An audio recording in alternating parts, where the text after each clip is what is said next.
It's a death sentence.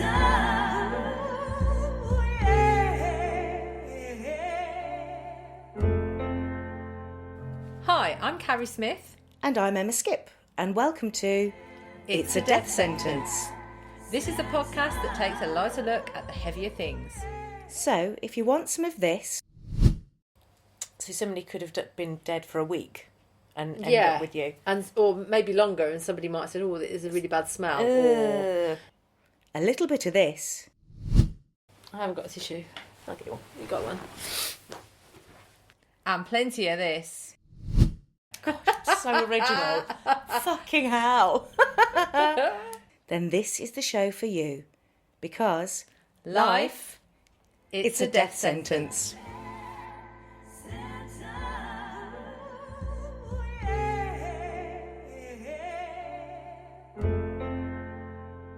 So, welcome, ladies, to It's a Death Sentence. Today we've got two lovely guests with us, and we are talking to the lovely Heather Coughlin.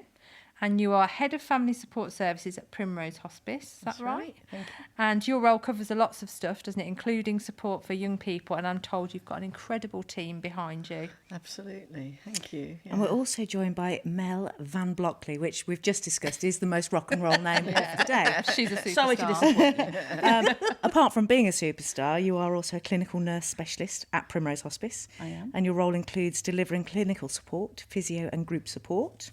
Go to next card. Thank you, Carrie.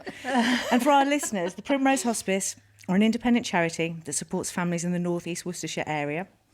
And can you tell me a little bit about yourself? We'll start with Mel, if that's okay. So, sadly, I'm not a rock star or a famous actress. Oh.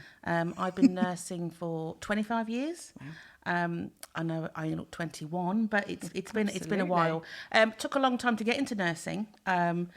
Did a lot of travelling. I was a holiday rep and did crazy things like that. And then thought I need to grow up and do something really important. So I became a nurse. And I've always had a passion for end-of-life care. We get one chance to get it right. I think it's really important we look after people as they're entering the end of their life and their families around them. So it's been something I've always thoroughly enjoyed. And I've been at the Primrose now, I think it's coming up to 3 years, now. But before that, I was in the community for 8-9 years, and before that I worked in London. So it's something that I never get tired of, thoroughly enjoy, and it's one of my biggest passions is enjoying. So was it quite a natural progression to go from nursing into palliative care? When I worked in London, I worked in a general medicine ward, which ended up generally being where all the patients went for end of life. So I sort of gravitated to that, and it was something I really enjoyed doing. And then went into complex neurology. So a lot of that was sort of complex conditions with obviously an end-of-life element to it. And then thought, I really, really enjoy this job. And the job came up at the Primrose, and I thought, let's give that a go. Obviously very different working for the NHS in a charity, because we have to raise a lot of money, don't we, to keep it going. So 1.75 million. Say that at every Yeah, opportunity. wow. It's That's a a lot lot, of money. Yeah, so, but it's a varied job. We work together. We've got a fantastic team around us. And no 2 days the same, have they? And poor Heather has to put up with you now. Now I did know her in the community. As well. Yeah, it's probably about 10 years. Probably I 10 think, years yeah. since she came up to Worcestershire. Probably. Yeah. So, Heather, tell us about yourself. My background is social work. I'm a social worker. Worked in child protection in this area for probably about 25, 30 years. And then moved across to palliative care. Interestingly, it was when my father-in-law became ill and was under the palliative service. I'm going to be honest here, and I think I'm like a lot of the general public, that I didn't even know what the word meant. Palliative doesn't mean anything. Dying means something, but palliative didn't mean anything to me. And seeing the care that he had around it, I became quite interested in it, and then saw a job. I was managing child protection at that point, and I saw a job advertised to set up a family support service at a local hospice that I didn't know very much about. But I felt really interested, because the reason I came out of child protection is that we stopped resourcing preventative services and became reactive. And I just really wanted to have the opportunity to work with families at an early point. And so we do a lot of bereavement support as well as post-bereavement support. So I came to the hospice nearly 17 years ago now. There was me and 3 volunteers. We've now got a whole building, a team of about 12 part-time staff and about 100 volunteers under our umbrella. So yeah, we provide, really proud of the service and sit very closely alongside the clinical team.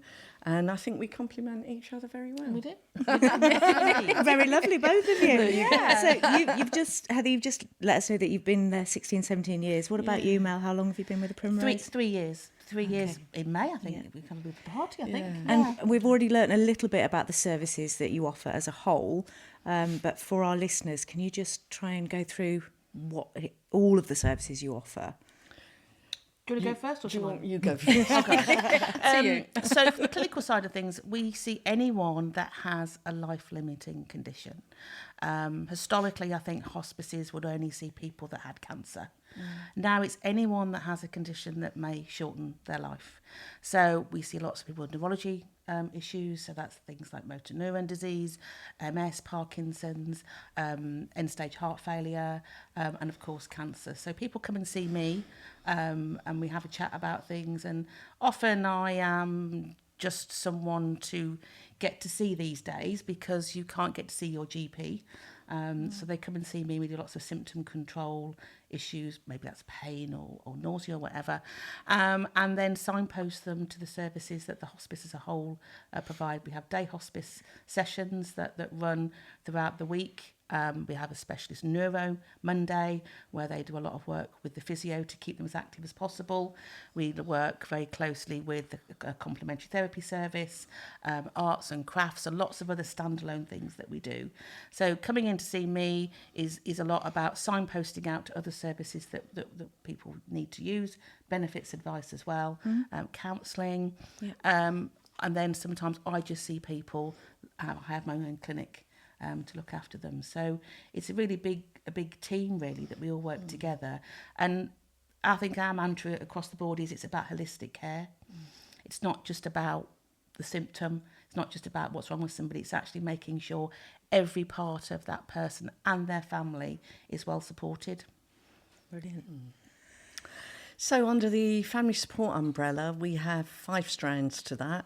So we have family support, which I like to think of as a listening ear. It's informal support, having a cup of tea, going for a walk with someone, supporting them in that way. We have a formal counselling service, which I'm very proud to say we are one of there's about half a dozen hospices nationwide that are BACP accredited, stands for British Association of Counselling and Psychotherapy. It's a real accolade, and we have 1 employed counsellor and about 10 volunteer counsellors who come and give their services for us. It's amazing. And we offer up to about 40 sessions of counselling a week. That's post patient, carer, family members, whoever. We then have a benefits and welfare advice service, which helps people with some of those practical things, issues around housing, making sure they're getting every benefit that they're entitled to. Sometimes people have issues with their employer or pensions, things like that. They can advise and help on that front. We then have a children's service, which I have a children's lead. We have 3 staff members within there and volunteers that help with that as well. Got a brilliant child psychotherapist who volunteers for us 2 days a week. We run lots of children's groups. Again, that's pre and post bereavement. And then we have a living well service, which entails some of the complementary therapies. We've got about 11 different individual complementary therapies, ranging from lovely aromatherapy, massage, Indian head massage, hypnotherapy, cranial sacral massage. We do lots of different things under that banner. And the other thing that people don't always know that we offer, we also offer bereavement support to people that have unexpected bereavement. We've got an agreement with the GPs in our area and we provide that service. So we will do bereavement counselling for that unexpected side of death as well and dying. My gosh, amazing. you've got your hands full. yeah. And I think it's only fair that we also talk about Trevor at this point. So we missed him today. we missed him. So we had a call this morning for our listeners just saying, could one of the guests bring their dog? And which I didn't. I thought, well, it'd be better if they didn't, if I'm honest. But what I didn't know is I'm familiar with the Primrose, and I've used your services, and I know Trevor the dog. And had I known that Trevor the therapeutic dog could have been the star of the show today, we'd have made space for Trevor the dog. But And he would have loved it. we 'cause he's were a real- afraid he might pant onto the microphones or his little paws would go. do a little pan. He's a real diva as soon as the Oh, camera is he? comes He's out. got a It's huge lovely. fan base. But he's I actually, see. you know, using animals in that therapeutic way, it makes a lot of people feel very at It's- ease, doesn't it? Our site is clearly defined, really. The main hospice has most of the clinical services in it, and we've got a separate building. And we have to keep those clinical services clinical because there's nursing that goes on and there's a need for that. Even though it's very friendly, it's very non-threatening, it still has that element about it. And we just felt really clear that we wanted our building to be very informal, very hospitable, very non-threatening, especially to kids. And so Trevor wanders about, and if they won't come and see us, they come and see Trevor. And they bring him a lovely. treat or take him for a walk around the garden, and it really works. So, yeah, it's great. So, looking at death from a personal perspective, what can you remember your first experiences of death? You go first. Yeah, I mean, my first memory of death is my mum died when I was 10 years old, and we were talking about that earlier, is that this was back in the 70s, and it was a really taboo subject. You know, we weren't, she died on a Tuesday, and Wednesday we had off back to school on a Thursday, and she wasn't mentioned again, really. So it's just hidden. Until I got into like adulthood, really. She died before Christmas, so all of the Christmas presents had her name taken off. And it was as if she didn't exist. And we weren't allowed to go to the funeral, so we didn't get a chance to say goodbye. It's amazing. So my mum went to work on a Tuesday night and never came back.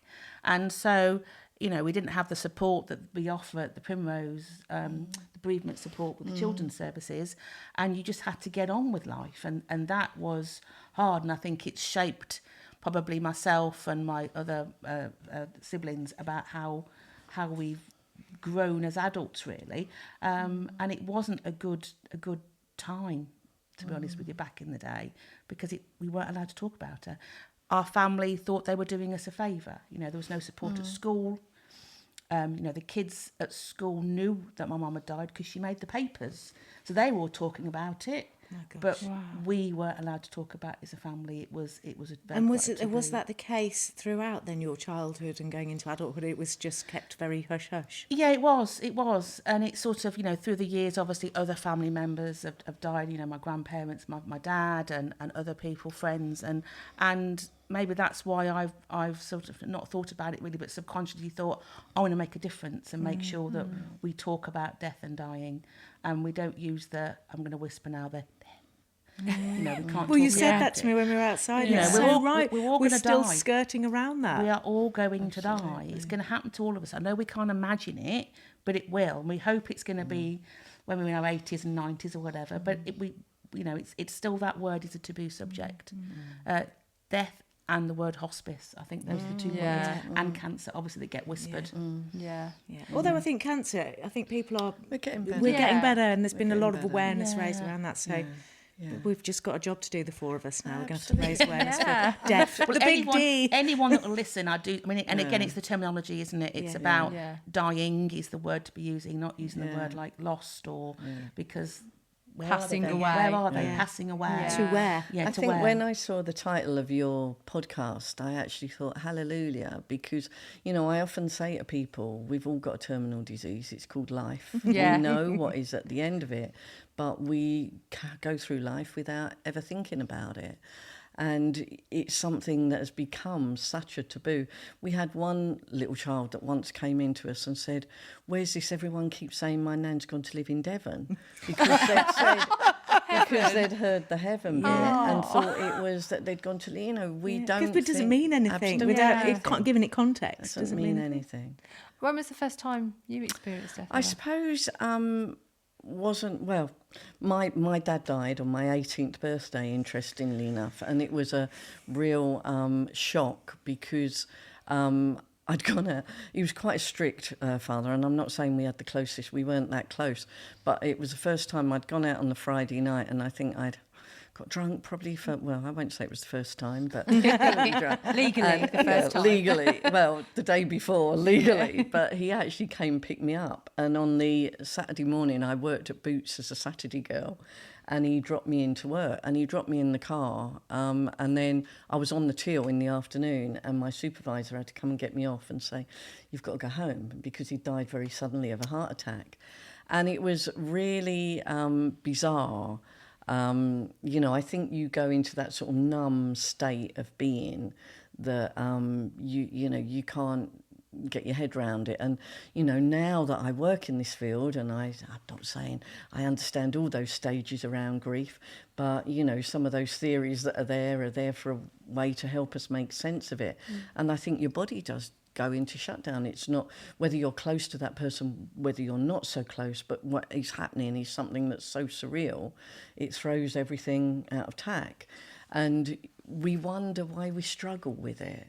I think our culture, we've got a lot to answer for with our culture, because if we used to, in the old days, we used to have people laid out at home. I'm not saying I'd advocate going back to that, but death was a very visible thing around us. And that makes all the difference. It does. Nowadays, it's hidden from kids, us. Absolutely, and kids have video games and they're shooting people and see death and dying all around them, but it doesn't mean anything. No. And we allow ourselves this sort of 2 or 3 week window before we have the funeral, celebration, whatever you want to call it.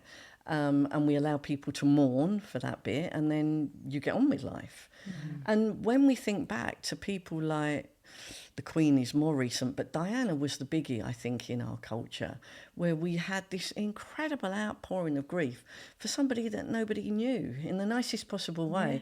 I didn't have a problem with the woman at all. I don't think she was very good at what she did, but she wasn't close to me, and yet we were expected as a nation to mourn and grieve massively, everything on everything that went on. And we don't do that for our own loved ones. For our loved ones. We think, we don't. You're allowed to be sad up until that funeral, and then you get on with life. And it's not like that. Where we try and hope that we can get people to is this place where sad isn't bad. That's a saying in our building as well. Nice. You don't ever tell yourself off when you're really happy and you have a belly laugh and you're smiling. And yet when we're crying, we tell ourselves off and use stupid things like pull yourself together, what's the matter with you? Instead of allowing ourselves to feel those emotions. If we can get to a place where you're never going to stop feeling sad, but you get to a place where you appreciate how precious having that person was in your life and how better you were off for it, then your life becomes richer. We do change afterwards. And but talking it's not about also, that person as well. Absolutely, it's not also always a bad thing. Maybe we become more patient, more resilient, more understanding, more empathic, more caring, more loving. We don't suffer fools gladly. We recognise the trivial things in life and don't worry about risks, them. Risks. Enjoy life. Things. Live life to the full. But it's also trying to get people to have some control over their death. Because I think years gone by, it used to be a very medical, the doctor said what would happen to you. And now we do a lot of advanced care planning to get people to be involved in those conversations about what does death look like for you. It's not my view of death, because in the community there's lots of situations. I've been horrified thinking, you want to die on that settee? I need to get you a hospital bed as a nurse. I need to make it right for you. But it's actually having that discussion with people about, how do you want to die? Giving them the power. I don't want to be in a hospital, actually. I do want to be on my sofa. And power to choose, isn't it? Exactly. The right to choose what they want to do. Absolutely. It's not about what we think as healthcare professionals. It's making sure that any conversation that's had about treatment, whether you want to carry on with treatment, whether you want to die, say on a settee, on the beach, anything like that. And that funeral planning, there was a lovely example, and it was a long while ago before I had a very big team, so I worked with most people on my own, and I had a young woman who had 2 little kids under 5, and she was dying, and she knew she was dying, and she wanted to plan things and prepare things. And the thing that worried her the most was that she used to say, I'm going to be stuck in that box at the front of the church and nobody's going to want to touch me or see me because they'll all be terrified of me. And it's supposed to all be about me. So in the end, we did a photo box coffin of all of her friends and families, and it was covered in That's like amazing. photos. And the girls' jobs were to go and get people from the congregation to come up and see their picture and show them their picture. And What an I sat there at amazing the and it's still, you know, it gives me goosebumps talking about it, and it's over 10 years ago now. But she absolutely was centre of that service, and everyone knew that she was there, and it was a joyful occasion. Everyone was crying, but they were happy tears because she'd got what she wanted. And that's the key thing here, happy tears. Absolutely. We'll be moved in many ways, and it's not, we don't just cry through You're not going to sadness. not be sad, but yeah, you can do How it. do you approach death with the people that come into your care? How do you even start that conversation?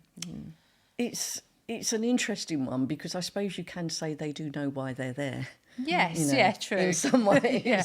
they're coming to that, whether they're coming as a patient or they're coming as carers or family around that patient. And it is the elephant in the room, but it is just about having that conversation. You know, let's start. And I often get them just telling me, you know, stories to get people talking about where they met, how long they'd known each other. And then just talking about what's going on for them at the moment. And a lot of people, some people are scared about what's coming. You know, we can't take that away completely because we don't know what's around that corner. But the clinical services nowadays are, you know, you can help on that score as far as symptom control, pain management, and we can help on that side of spirituality.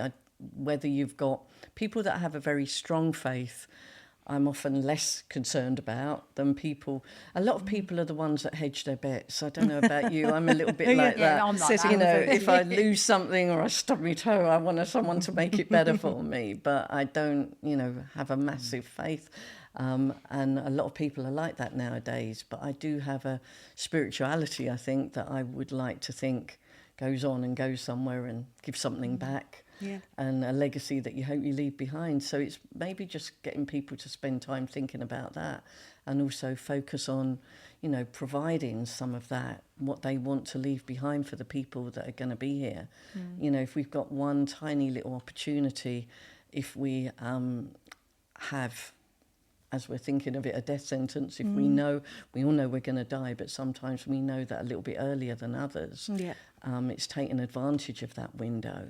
And it might not be doing all the big things. It might be not going and climbing Mount Everest, but sitting and having a video and a curry with your family together, or writing letters, or thinking about things that you want to put together for them. Yeah. You can use that opportunity.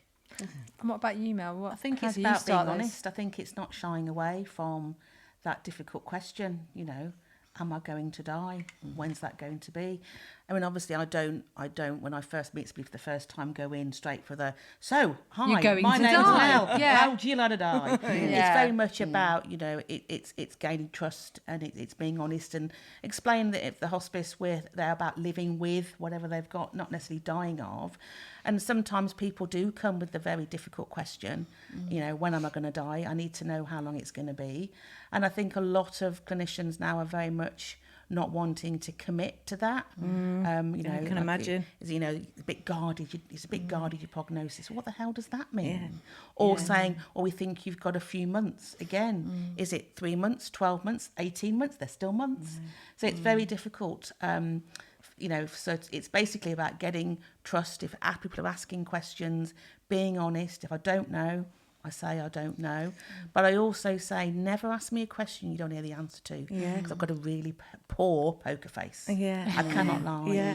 And I think a lot of people, once they get to know us, they do feel comfortable about asking those questions. And particularly in a day hospice setting, you know, we sometimes have 12 people in there. And when they first come in, you can see them all sort of eyeing each other up, thinking, oh my goodness, I bet they're the next one, or I bet they're the next one. And it's sort of being fearful of asking questions. Yeah. But we have lots of conversations about advanced care planning, about This Is Me, the new document that's come out, to talk about what's you, what's about you, what do you like about yourself, what don't you like about yourself, what do you want out of life, what do you want out of death.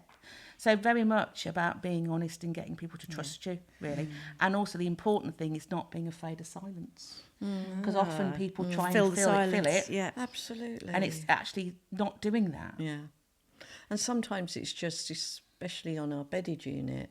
Our bedded unit is based at the Princess of Wales Hospital. We've got, it's called Primrose at the Princess, and there's 6 beds there. It's not actually our bedded unit, it's an NHS unit. All the staff are provided by NHS practitioners, but we provide some support for them on the unit. And so we often would go up and see somebody who's at end of life.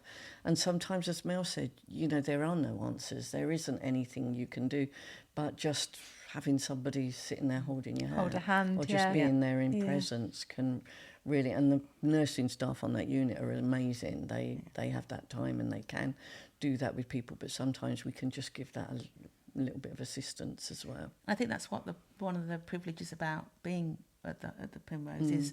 I have Having the time. Is that I can spend the whole day with somebody if I need to. That's nice. Yeah. And there's no rush. It's not like when you go to the GP, you've got your 10-minute slot. You can only talk about one thing and then you've got to be out the door. So people can sit and cry.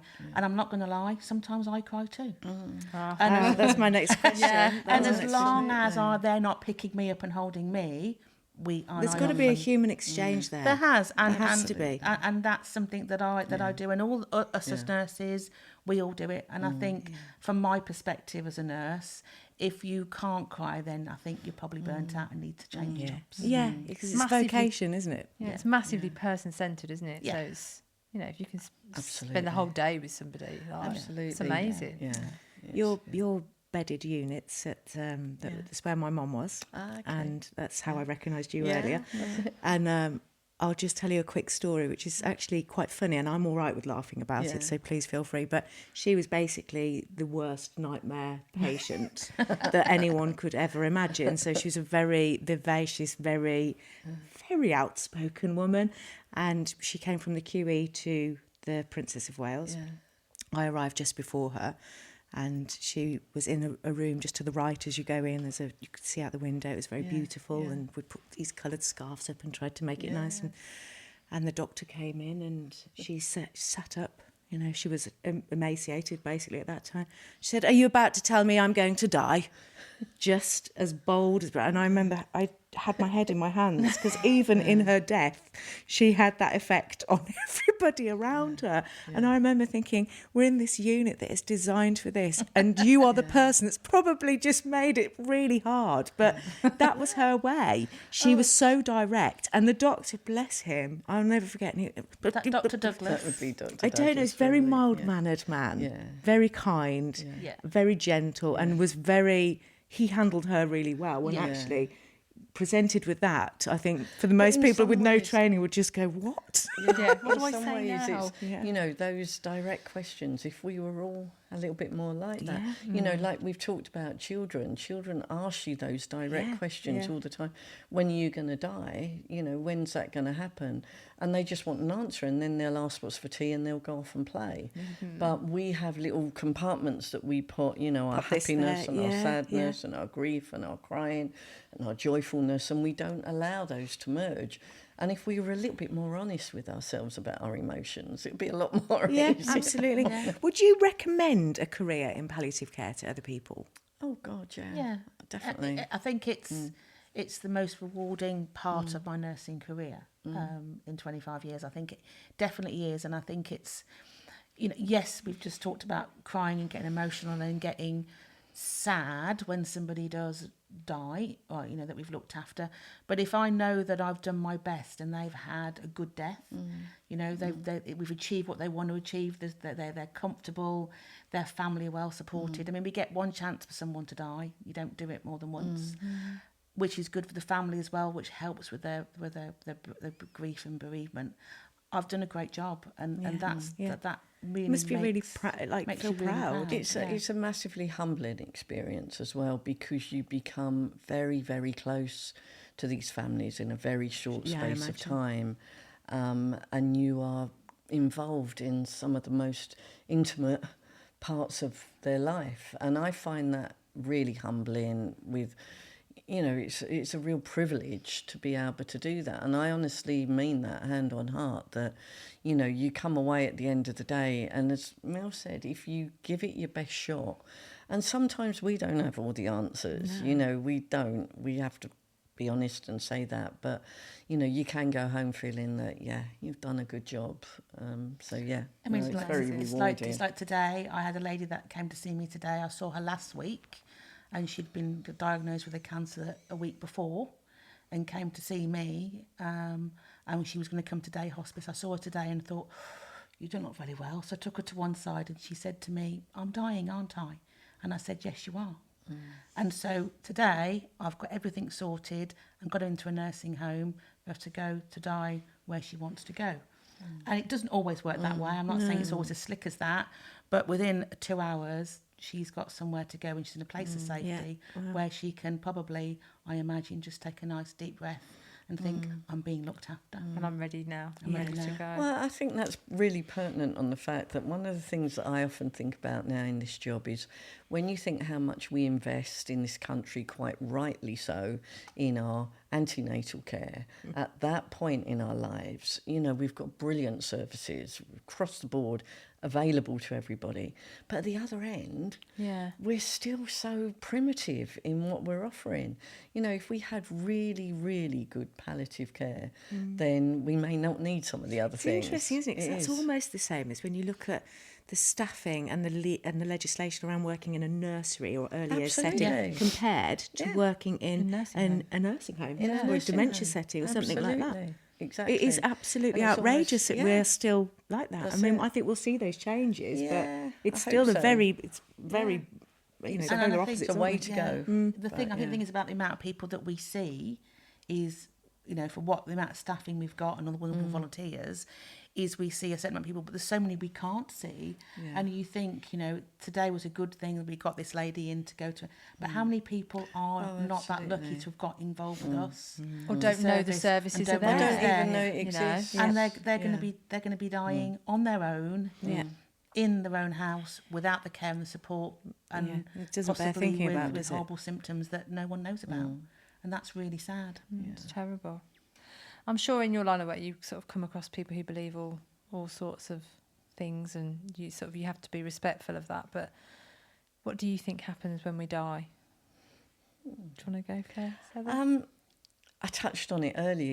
I'm not I don't have a deep faith, but I do think there's something else out there, something else going on. I like to think about, I don't particularly want to end up sitting on a cloud up there somewhere, but I'd like to, it's that essence of the person. I really think that our body's sort of the container for the person inside. I don't feel too massively worried about what happens to my body.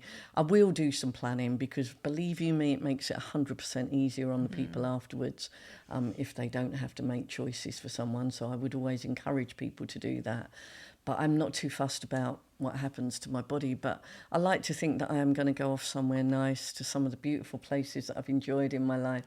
And I like that idea of a legacy, whether that be in children and grandchildren, if you're lucky enough to have that, but equally in things that we do in life and people remembering you and just, maybe a little bit of what you leave behind. They will remember you for this, for your hopefully, job. Absolutely. I don't know. It's just nice to have some sort of that sort of thing. So, yeah. What about you, Mel? Well, I know we heard the voice of God earlier. Yes. But I don't think there's a man in a white robe and a long beard and sitting on a cloud anywhere. I think I'm a bit like you, Heather. Is that I don't really have a very strong belief, but there's something that goes on. In all my years of nursing, I've seen too many things. Wow. I've had so many experiences. Would you like to give us one or two? Yeah, That'd be really it's interesting. very much along the lines of, I've been with people prior to their death, and they're talking to somebody, talking name-wise and very much animated, talking to somebody, and they've died when I've been with them. And then when their family have come in, they've said, oh, you know, what happened? And I said, oh, they were talking about so-and-so. And they're going, well, that was their mom. How did you know that name? And I said, well, that's the name they were talking about. And also seeing what I think is spirits leaving bodies as they've taken their last breaths. And what does that look like? So, I mean, it's not like it's in Ghost, the film. You don't see any of that. So Whoopi's not there. No, Whoopi's not there. Sadly, that's Or Patrick. definitely not Patrick. Definitely not Patrick. But yeah, so just literally, there's just like a bit of a shadow that leaves, and you get that sort of feeling of it's a very strange thing. I can't really describe it, but like a little shadow that leaves the body, goes up, and then just disappears. Do you open the window? Or? Oh yes, yes. It's a nursing Open the window when we do. Obviously, the last offices and lay people out. We always have a chat, talk to people. Very much Well, so. you're doing your job, don't you? Yeah, tried to be, respectful. Yeah. It's Don't know what I'm interesting. doing. Some family years and years ago, again, this was that we had on the unit, and they were a couple who had a massive strong belief in spirituality and what happened afterwards. And between them, both as an agreement, they wanted to set up recording equipment in one of the rooms at the bedded unit, because they were so absolutely convinced that that was what was going to happen, and wanted to record it. And I can remember the nursing staff at that time were really a little bit concerned about doing this, but very respectful of the fact that that's what that couple wanted. You know, it was no pressure on them to do it, but they did that. And I found it, and it was the wife who was dying. The husband didn't want to accept any support in any way of managing it, because his approach was, it's okay, I'm going to be with, she's going to bed, and that's all going to happen. And unfortunately, nothing showed up on the recording. And afterwards, he really struggled with that fact. And was he almost relying on that? Absolutely. Right, and okay. I found that quite an interesting concept, really. Because there's a lot of research around the soul has a weight, doesn't it?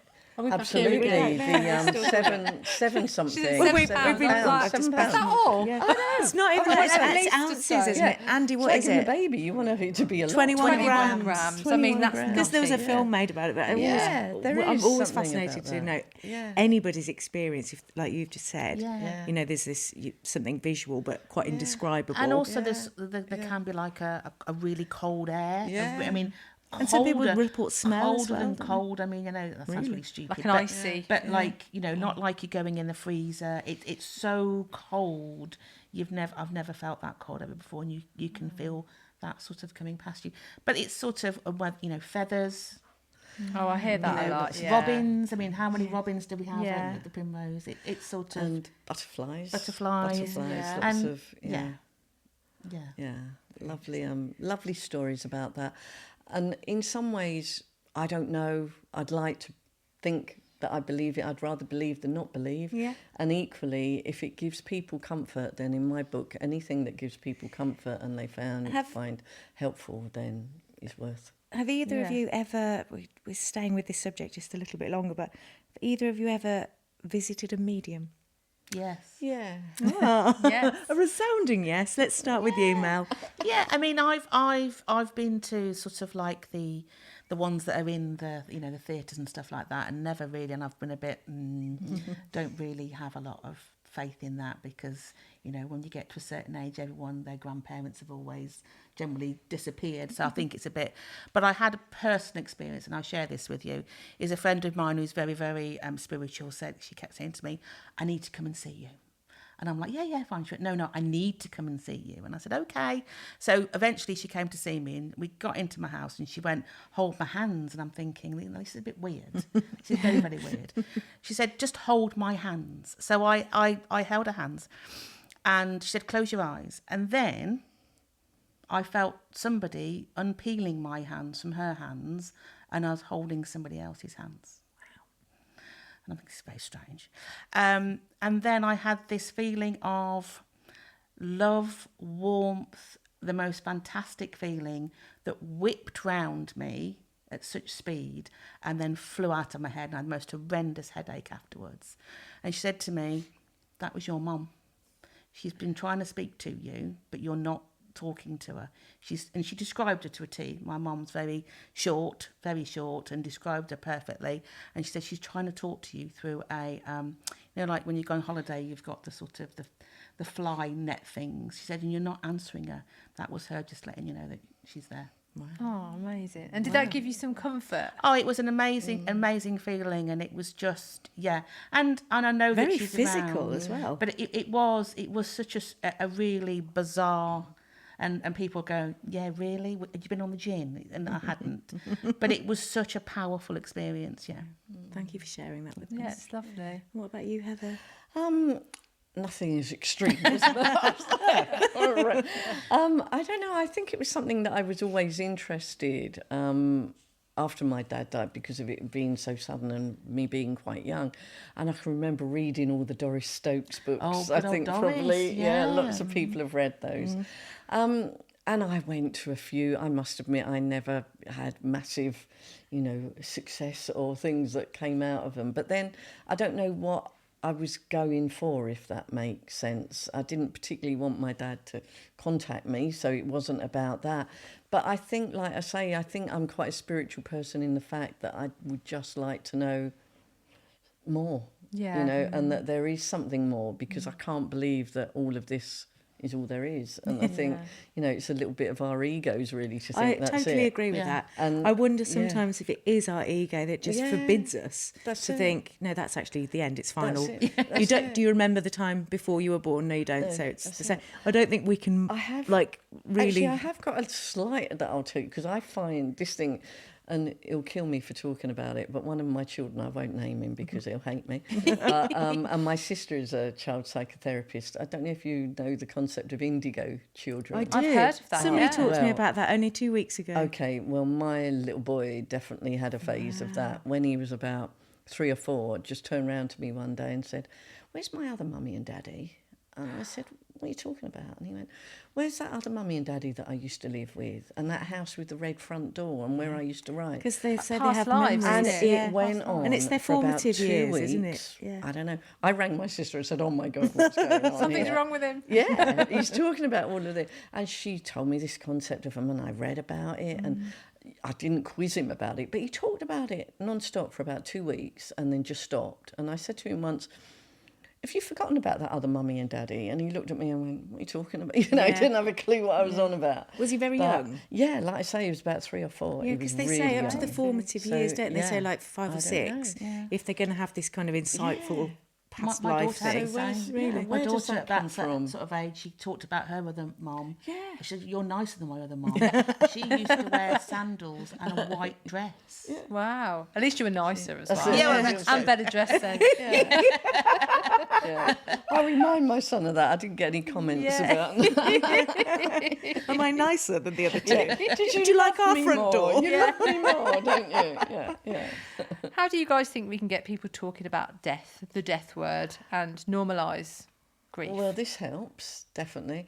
I'd also love to get, if you can get anything through to any of the media that just stop them using the term passed away, that I think that would be a massive... In favour of death. Oh, Yeah, let's just call it what it absolutely. is. Let's just yeah. call it. Let's retake it, re-own Dying, it. death, Dying yeah. and death. Yeah. If we said those words, then we wouldn't be so frightened of them. If we talked about it, if we just started we saying, kind of fluffed it when out a did, bit, do you when think? did your mum die, rather than when did they she pass pass away? away? And we do it because we think we're being kinder. We think it's softer and more caring. And it may feel that. I would never correct anyone that ever said to me, "My mum passed away and so, but I would use that word back. And I just think in the press, in the media, I have to say, I think it was an absolute lost opportunity with the Queen, and I may get shouted down on this one, but I think we know she was probably knew she was dying towards that end, and I think that was a real opportunity that we missed to talk about palliative care and Yeah. death and dying, Yeah. and I think that would have been a fantastic opportunity. So I would love the media to And a massive promote it. outreach, because the Queen, Absolutely. Oh, everyone my was God. talking about everywhere. it. But then, the more people who are doing things like we're doing, Yeah. Even just having these open, frank discussions. And I think it doesn't have to be morose. It doesn't have to be morbid. It doesn't have to be really sad. It needs to be frank. It needs to be honest. And it needs to be with love and humour and taste and all of those things. But the more we do it, the less taboo there will be. Let people be sad, but equally let them smile as well, because they're remembering those memories and those happy times. And as I say, that their life was richer for that person being in it. Yeah. You know. Have you got any plans in place for your own funerals? Have you thought about that? Oh, yes. Tell us about it. I mean, I suppose whether it's because of the job that I do, but, you know, I'm a single parent and, you know, I don't want my daughter to have to do all the planning and funerals and doing the bits and pieces. And also, I can't stand her music, so I don't particularly want her playing some hip-hoppy rubbish. So I've written it all down. So I've got me coffin that I want. I'm going to be wearing my favourite tartan pajamas with my favourite shoes on. I would like to take the ashes of my animals in with me. I'd like to take a bottle of champagne, but apparently I can't do that. I'm not allowed to do that in the creme because it goes. So and music and everything. So Maybe try and drink it first. Well, yeah. So I've got it planned, and as I've got it all written down, so I know exactly what I want, because I say it's about you being part of that.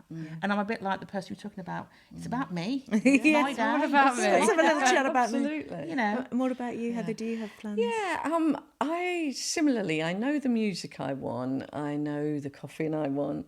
I am one of those people, I swing between the wanting to be cremated and wanting to be buried. And I think that's the more conversations you have with kids about that, the more I think about that. And I just like to say that it's all right to change your mind, because, you know, as long as you put it down and cross it out and keep changing that. Because kids ask the brilliant questions, you know, you don't want to go in the ground because the worms will eat you, but equally you don't want to go in the fire because it might hurt. And I sort of think, oh yeah, I hadn't thought that way. There really are pros and cons for both. Think That's it. You have to think it through, don't you? Hopefully it won't Our hurt. last guest is having a sea burial, isn't Yeah, she? she said she's going to have a sea burial, Yeah, which is amazing. Yeah. So, ladies, thank you. It's a wonderful job you do, and the immense support you give to the patients and families is truly amazing. I know this firsthand, so I'd like to thank you for having my mum and my family, because we used all of your services, in fact, every single one. So she was on the ward, and then we accessed your services in the day hospice as well for some time afterwards. So Come back and see us whenever you want to. I would definitely. I think you could help with, you know, it's not a scary place. Because I still think that people think, you know... Well, it's not. It's wonderful. Come and do a live podcast from the Yeah, garden. we could. Let's We'd do love it. to do Absolutely love to. Come Let's make that happen. Come and see where we're at, you know, because I think people think that we all... I think dress that in people black, think it's going to be some and gothic building and and it we frightening. It's whisper, really not. And we don't talk very loudly, we don't laugh. And We were have so such a- welcomed. I mean, we slept over because Mum was only there a week, and we took it in turns to sleep over, albeit the last day where she actually died. But we were there while she died. But the services you provide to our local community, they're incredible and vast. So I know we touched on this earlier. You rely heavily on fundraising. Do you have any events coming up that you want to plug? Because we will try and get this out as much as we I've can left for them you. over there in my bag. But I can tell you about, we've got our memory walk in July. Yeah. All of the information on the events are on our website, so please check them out. Do you want to give us your website? Primrose Hospice. I believe so. Just Google that. We'll you'll pop it find in the footnotes, shall we? Put it in the footnote for us, please. We'll But link yeah, you we've in. got the memory walk coming up in July, and then our biggie that we do is Go Yellow. which Yellow is Week, isn't it? Yeah, we did. That's June, is it? June, isn't it? See, I've got it all written down in my bag over there, and I should have got them, shouldn't I? We'll make sure we get a The list other of your events coming up, and day. we'll push that for you as well. fantastic. We'll take We've got part, a brilliant hopefully. fundraising and marketing team that look after that. But also we have people that do crazy things like run marathons, that walk up Snowdon. So if you ever want to do anything... Snowdon at sunrise, that's beautiful, Yeah. and that's coming up in a few weeks' time. So yeah, still But maybe we can places take part in available. something. Oh I God, can't you do must Snowdon. do. Can't, no, not at Snowdon, but maybe something else. Absolutely. The Something memory little walk lighter. is Yes. Memory walk would be the fine. memory walk is really Yeah. nice because it's it's one of the local. It's Hanbury Hall, I think. Oh, I think lovely. it Yeah, is, really isn't Hanbury it? Hall. Yeah. It is Yeah, Hanbury yeah. Hall. I know that Yeah. bit. Yeah, so it's a nice sort of. We'll get a list of all of Yeah. your events, your Yeah. upcoming events, That and would we'll be make sure we'll perfect, thank give those a push as well. So we've just got one last question for you that we ask everybody. So if you could find out when you were going to die, would you want to know? No. No? I'd probably to sit on the fence. I'd probably say yes, only because then I'd use my time very wisely on doing all those things that I wanted to do. Oh, it's nice to have a balance. So. I think I just do every day like it's my last, so I will make sure that I do something nice every single day and make the most of it. Because I think if you knew your date, you'd be just counting it off, thinking, and I think that would probably send me crazier. So I think I'd just have a party every day and just see what And be a happens. rock star, Mel. So Be a we're rock going star, to get you yeah. singing in a minute. Well, this beautiful area here, I might have to come back, but I cannot sing, so it would be embarrassing. Emma could just sing. Yeah. We'll I'll just be dub back her in- in. I'll be Yeah. Backing singers. Absolutely. Back Well, in dancer. this is our Dying at the back fundraising of event it. for the Death and Primrose. dying at the back Death and of dying. Death and dying. Sha-la-la-la-la. Death and dying. It Yeah. was great. I can be a backing dancer. That's what I could do. Yeah. But thank you so much for Yes, being here, thank ladies. you. It's been a blast. Thank and you so it's much. been Thank lovely you for talking to having you. us. Thank you very much. And we'll sort out coming to you as well. Please Absolutely. do. Come and That'd be good. do your podcast from us. That'd be great. We'd welcome you with open arms. We will. Thank you Brilliant. very much. Thank you. Thank you. So thank you, dear listeners. If you've enjoyed our show, then please do all the stuff that will help promote us. Like and share our podcast and follow us on socials, and please subscribe too. If you've got any feedback, it's most welcome, so please contact us. Likewise, if there's a subject you'd like us to cover, please do get in touch, and thank you for your support. We are dying to talk to you.